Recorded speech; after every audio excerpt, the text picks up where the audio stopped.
Good morning, everyone. This is Dan, and this is the Napkin Academy. Today we're going to be doing a review of the 4 storylines. The simple idea that I'd like to share with you today is that every presentation is a journey. What do I mean? Well, let me tell you. We're thinking about show and tell. We're thinking about making better presentations. What we're thinking about is starting a journey where we're over here and we've got an idea in mind. And where we want to go is this place off here beyond the horizon where other people understand our idea as well as we do.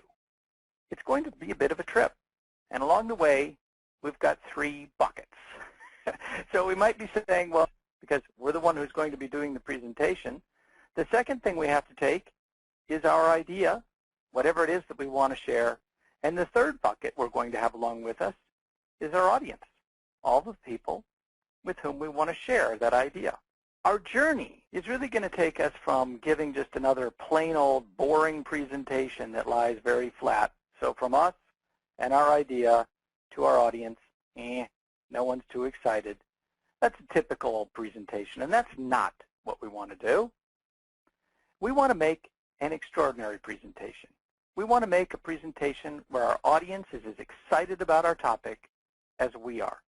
And what makes a presentation extraordinary? Well, it changes people. It changes us a little bit, but it changes our audience a lot. To help people change, to make this happen, we quite literally have to cross mountains.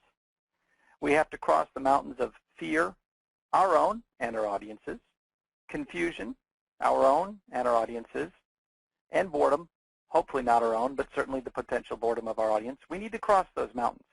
And that is the journey that we are going to take. And what we're going to find is that by taking this journey using storylines, we will turn that fear into fun, that confusion into clarity, and that boredom into a kind of magic. You know what? We're ready to head off on this journey. Our roadmap is going to be a storyline, one of the 4 storylines that we've already talked about. That storyline is more than just our map. It's also the guide rope that we are going to use to pull our audience along with us.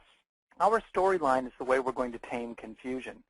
But even more importantly, the storyline is the connection that exists between us as the guide on this journey and the audience that we want to bring along with us. This line is exactly what we're using to keep the connection between us. And imagine if that rope were a guide rope. What do we not want to have happen? We do not want that rope to break. We do not want to knot that line. No, meaning we do not want our storyline to become too complex because that just causes snarls in the line. We do not want to allow too much slack. No, because if our storyline becomes flabby, we lose our connection to our audience and they're going to fall behind. And we do not let that line break. We do not let our storyline lose continuity, because if that storyline breaks, our journey is over pretty quick. That storyline is important because it is the guide that's going to help us guide our audience towards the change we would like them to make. There are 4 types of ways we could help change an audience. We could change their information. They know this, now they're going to know that. We can change their ability. They're able to do this, now they're able to do something new. We can change their actions. Perhaps they're doing nothing, and we want them to do something. And ultimately, we'd like them to help change their beliefs. Perhaps they think this is true today. We'd like them to think that perhaps that is true tomorrow.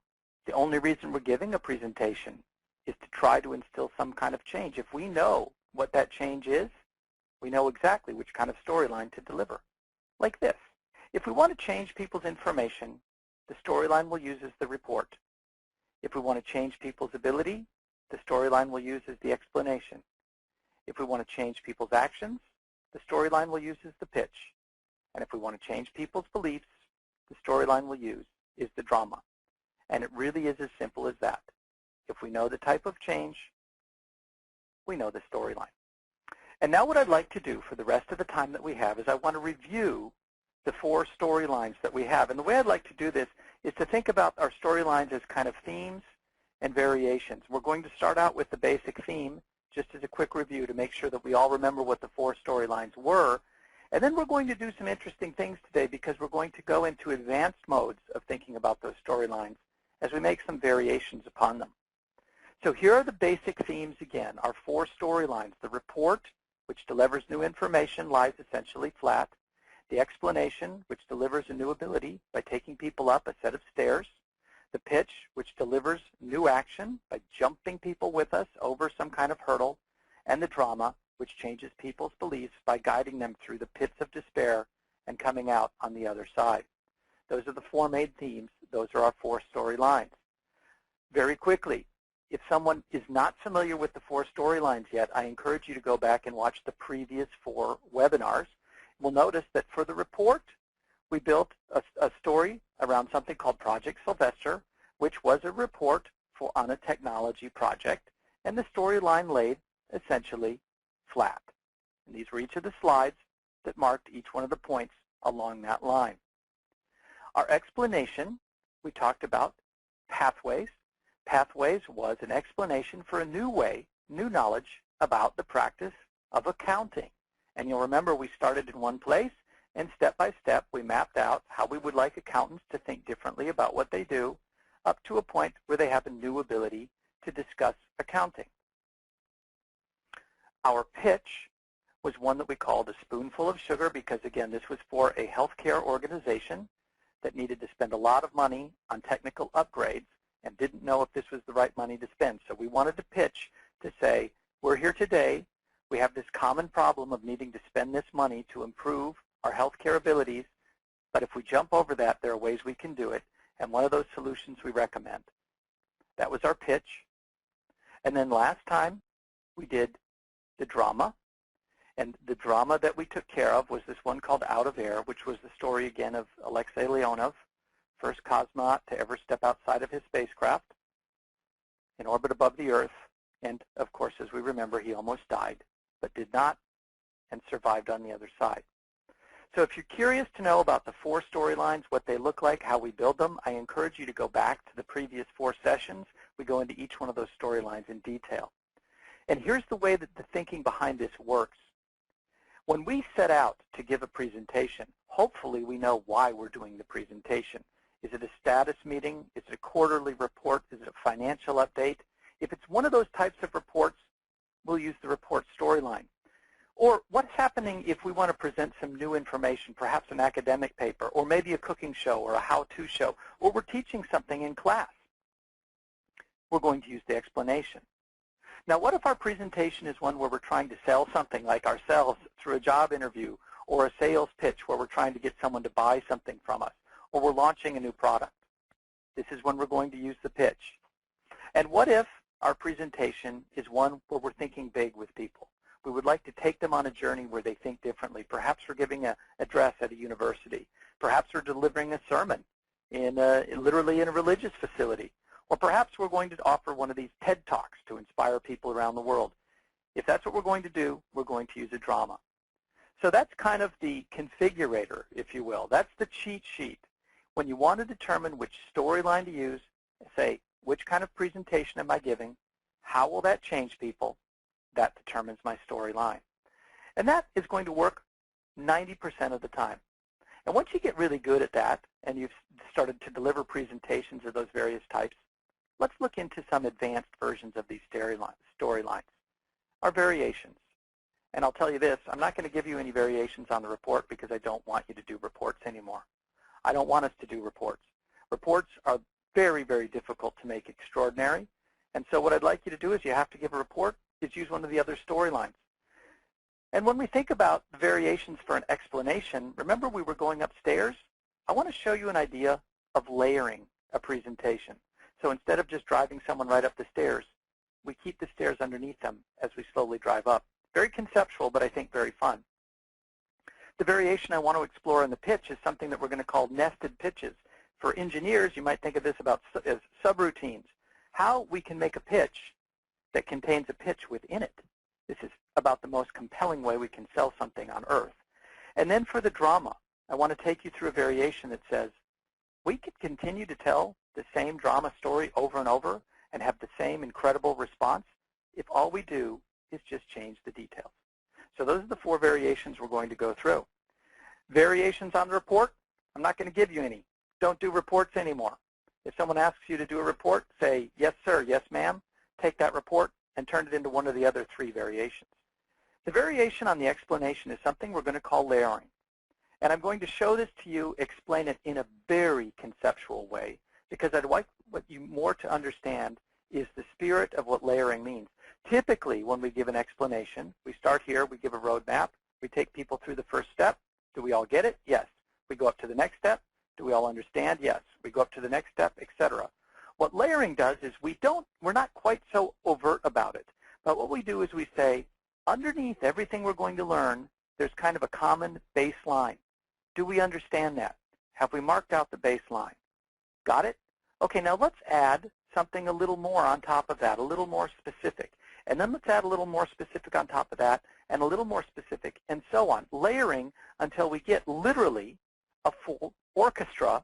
When I talk about layering in an explanation, the best analogy goes back to music. I told you this was going to be conceptual. I know everybody loves music. We all have our own taste. I'd like you to think about the following pieces of music. This is a film still from a movie from the Walt Disney Company from a long time ago. It was called Fantasia. The purpose of this movie, Fantasia, was to expose the movie-going audience to the magic of orchestral classical music. And what Disney did, and I strongly encourage you to go on YouTube and watch Fantasia, he had Mickey Mouse come out and line by line, instrument by instrument, introduce the orchestra, first by saying, here's the bass line, and then here are the drums, and then here's the strings, and here's the woodwinds, and here's the brass, and here's the highest register. And by the time it's done, step by step, we'll walk through layering the building of an orchestra. Now imagine if we wanted to explain to someone how to create a piece of orchestral music. It's a brilliant way to do an explanation. It's layering. And Disney does this in all of their movies. In all popular Disney movies, there is a song that is introduced through layering. I wish I could play the songs for you now, but it's easy enough. Just go online, go to YouTube, or whatever place you get your music from, and listen to these. Go to the 1989 Disney movie, The Little Mermaid. There's a song right in the middle, which is called Kiss the Girl, and what happens is the music conductor, Sebastian, builds the entire song by starting out with percussion, adding in each layer, until by the time we're done, we have literally heard how a piece of music is composed. Disney loves this. In the Disney movie, 1999 movie of Tarzan, there's a scene, again, about a third of the way through the movie. The song is called Trash in the Camp, where the lead character starts out and begins to use music to build a layered explanation of how do you compose a complex piece of music. And for those of you that aren't interested in Disney, there's one other option. If you want to listen to George Harrison, there's one of his best songs ever, ex-Beatle George Harrison, What Is Life? Listen to the song. At the very beginning and exactly at the middle, without telling you this is what he's doing, he builds the entire song from the bass line through the percussion up all the way, and it's absolutely fantastic. And I want you to listen to those things because here's the idea. I want you to go from here to here. That's what an explanation is about. If I layer in, I give you the baseline, perhaps that's, here's the basic thing we need to know. And do we know that? Yes, we do. Now let me introduce the next piece. And let me introduce the next piece. And let me introduce the next piece. And this is the best way ever to get someone to be able to increase their ability. Because if at any point they say, wait a minute, this is too complicated for me to do all at once, they can go back and refer to how it was built layer by layer. Conceptual, I really do, as your homework, want you to go and listen to those pieces of music, and you will hear exactly what I'm talking about. So, next, interesting one, I think, a variation on the pitch. I talked a little bit about a nested pitch. Here's what I mean by this. I spent the entire day yesterday down in Silicon Valley doing a workshop just like this one with a group of people who are creating products, electronic products, applications, to pitch to venture capitalists down in Silicon Valley, the home of the VC. So it's interesting. The ultimate pitch is one that is given by a software engineer who's got a great application, the next Google, the next Twitter, what have you, and needs money from a venture capital organization in order to fund the development of that particular product. Now, this is a fascinating sort of a pitch, because what the developer of the application has to do is they actually have to tell two pitch stories at the same time. Story number one is about their product. What does their product do? And that might be, well, there's a particular audience out there that has a particular technological need, and our product meets that need. So there's a story there of a little pitch. There's an audience. They have a problem. My software provides a solution to that problem. So that's pitch number one. Pitch number two is surrounding that, which is the pitch to say, this is me, and this is my company. We've got a product. I want you, venture capital people, to recognize that we've both got a shared problem, which is that this product needs money in order to grow, and I want you to give me the money. So there's two pitches going on at the same time. The first one is, here's my product, the problem that it solves, and around that is the bigger pitch of saying, would you fund me to go ahead and build this? So again, a little complicated. This is where pitches get super advanced. And the reason I think this is important is because all along we've talked about our four storylines as if they were completely independent ideas. And they are. But here's what's powerful. We can mix them. We can match them. We could put a little bit of drama into an explanation. We could put a little bit of a pitch into a report. So what I'd like you to think about is, once we become comfortable with our four storylines, how do we nest them within each other? And here's the last one. Because the drama is probably everybody's favorite storyline, it's probably the presentation we're going to give the most rare times, the fewest times, but it is the presentation that's going to have the biggest impact. Why? Because as we remember, the drama is the one that really changes people's beliefs, the most powerful of all. So the standard drama we know starts with kind of a happy day. We take people down into this pit of despair, but then some discovery is made that allows people to come back and surpass their abilities from before. The drama never really changes. All we need to do, if we're good at delivering one drama and we want to make it apply to lots of other things, frankly, all we need to do is change the details and always tell the same story. And I want to take a moment to share with you a presentation I put together this week that I posted on SlideShare, and it's done quite well. It's gotten 3,000 some views in the last couple of days, and it was a presentation about the drama. And I called the presentation The Hero's Journey, something we've all discussed before. There is only one story, how Joseph Campbell was right about stories. And here's what I mean.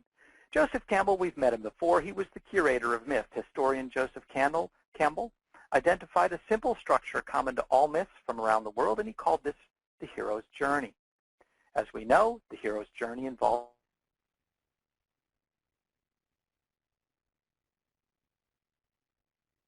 the simple to another world. At point Y, in that other fabulous world, there's all these incredible forces that our now hero has to face, and he or she wins a decisive victory. He or she comes back, point Z, into the good old world again, but now with a power that he or she did not have before to bestow upon all of their fellows.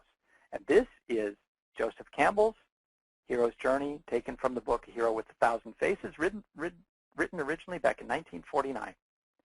And here's the proof that this story is almost always true. Let's compare the three most successful movie franchises in history. Let's compare one that was set in the past, The Lord of the Rings, with a story that's set in the present, Harry Potter, with a story set in the future, Star Wars. And yes, I know that Star Wars starts out by saying a long time ago, but come on, spaceships, for all intents and purposes, it's the future. These are the three most successful movie franchises of all time. One could say, easily, the three most successful stories of all time. Now let's compare them side by side, according to Joseph Campbell's hero's journey. Each one of these stories contains an unlikely hero. Frodo in The Lord of the Rings, Harry in Harry Potter, and Luke in Star Wars. An unassuming regular guy who suddenly finds himself cast into a new world. These characters, although they look different, set in different times, they're all the same. That character has a sidekick, a kind soul who stays by our hero's side, but then leaves, but then returns at the last moment to help the hero save the day. Frodo had Sam. Harry has Ron. Luke had Han. All of them stayed with him throughout the whole thing until the very end. They disappeared. But then at the very, very end, they returned and enabled the hero to win. Each of them had a mentor. Gandalf in The Lord of the Rings, Dumbledore in Harry Potter, and Obi-Wan for Luke. Gandalf teaches Frodo what to do. Dumbledore teaches Harry what to do. Obi-Wan teaches Luke what to do. And isn't it fascinating? They all have beards. They're all the same character. Then there is the princess. The princess is the woman who possesses unique vision and insight, and typically the keys. She is always potentially a love interest, but almost never actually becomes a love interest, almost always becomes a sister. Galadriel, the princess of the elves. Hermione, the princess of the Muggles. Leia, the princess of the universe. Then there is the gentle giant. Initially a fearsome character, he turns out to have a heart as huge as his oversized body, and he becomes a source of great support and comfort for our hero. Gimli, Hagrid, Chewbacca. Watch the movies. They all play exactly the same role. Then there's the comic duo, providing a little bit of relief along the side. The sort of the bumbling twins who never quite seem to get things right until at the last minute their heroics surprise even themselves, enabling again the hero to win. Merry and Pippin, Fred and George Weasley, R2-D2 and C-3PO. They're all the same characters. Now those were the characters of good. But remember, they went into this new world where there's a villain that they have to fight. The villain in The Lord of the Rings was Sauron, evil trying to take over the world. Voldemort, evil trying to take over the world. Vader, evil trying to take over the universe. And by the way, it seems to help if you wear a black cape. Then there's the villain's army, the orcs, the Dementors, the stormtroopers. They're inhuman. They're always masked. You never see their faces. They have absolutely no mercy, and they come in endless number. But interesting, once their master is destroyed, poof, they all turn out, they just evaporate. They were nowhere near as strong as we thought they were. Why do I tell you this? Because the variation for the drama is just this. We tell the same story over and over again. And the more closely we align it to the classic hero's journey, the more successful the story becomes. Twilight tells the same story, but we've turned the genders around, finally. The Hunger Games, same story, turn the genders around. The Matrix, the difference between the dream world and the real world. Titanic, the difference between the boat floating and the boat sinking. Avatar, moving into the avatar, moving into human form. Iron Man, living without a mask, living with a mask, changing the world. They're all the same story. The reason I tell you this is because the variation we want to make when we're telling a drama is we stick to the drama line and we just change the characters, change the time, and change the set, and we've got a guaranteed story that will change people's beliefs. All of this is so important. I want to close on kind of a downer note, but kind of an upbeat note, I think. Talking about movies, Michael Bay, none of Michael Bay's movies, they've all been very successful. The Transformer movies, Pearl Harbor, none of his movies really effectively follow the hero's journey. His movies are utter chaos, but they've been very successful, which is interesting to look at. They'd have been better if they followed the hero's journey. But here's the story. Michael Bay was invited to come give a talk last week in Las Vegas. At the biggest consumer electronics show in the world, he was invited to come give a keynote. I don't know how many of you know this, but Michael Bay, probably the biggest swinging director in Hollywood these days, got on stage, his teleprompter broke, and he panicked. You can watch this on YouTube.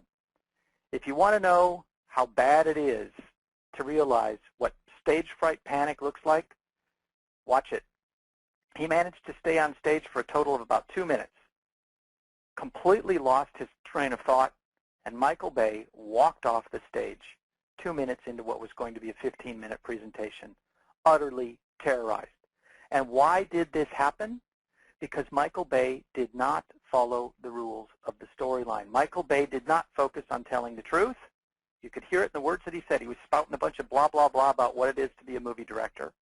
He did not have a story behind him. There was no storyline in what he was trying to tell. It was just a random collection of thoughts. And third, I don't know where he was going to go, but there were no pictures to help us along. The reason why I say this, we need to make extraordinary presentations, and as we do, we need to remember that even the most powerful among us, if they don't follow the rules, can take a stumble. It's going to take Michael Bay a long time to recover from that failure. We want to be comfortable here learning that these tools will help us. They will. And I want to remind us that the way we're going to be able to make extraordinary presentations, some new rules, is we are going to have a good time. We're going to enjoy ourselves, we're going to enjoy our topic, and we're going to enjoy our audience, and we will because we will have the confidence of knowing we've got a great storyline. Thank you, Pumas. We're giving our report, we're giving our explanation, we give our pitch, or we give our drama. Follow the storyline, and it will be wildly successful. Time for quick homework, the assignment. Over the next month, I want you to prepare a full presentation. I want you to imagine any presentation that you'd like to share, an explanation, a pitch, or a drama. I don't want any reports. No reports allowed. If you're going to do a report, fine, but put it in one of these other storylines. Map out your relevant Puma. Does it go like this? Does it go like this? Does it go like this?